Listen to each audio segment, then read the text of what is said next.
Hello and welcome back to my another tutorial. In this tutorial I am going to share with you how to make a Facebook post shareable. So let's take a look how to do that.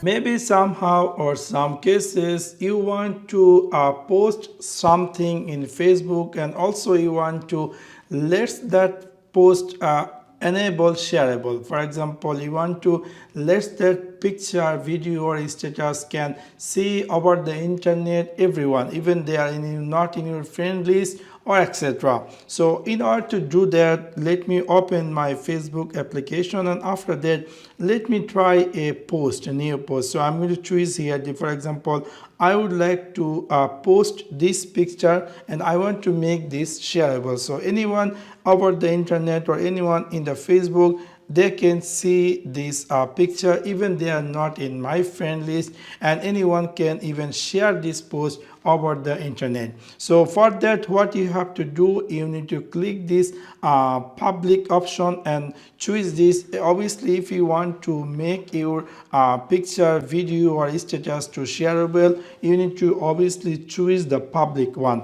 and then you need to make here done and you can click here post. So after that, any post if you make public, that can be see anyone in the Facebook even they are not in your friend list. Even if you have previously any post and you want to make that to shareable, so for that let me go here menu and let me open my profile, and for example I would like to make this picture shareable. So what you have to do, you need to use click this three dot and then you will see it's gonna appear just like this. You need to click here edit privacy, and now if this picture is friends and you want to make this shareable, obviously you need to choose here public. After that you need to click here done, and that's post going to be enable shareable. So from now in this post anyone can shareable over the internet or in Facebook. So within this simple way you can easily decide any post if you want to make it shareable in your Facebook account. So that's for now. Thanks for watching my video. See you next one. Peace.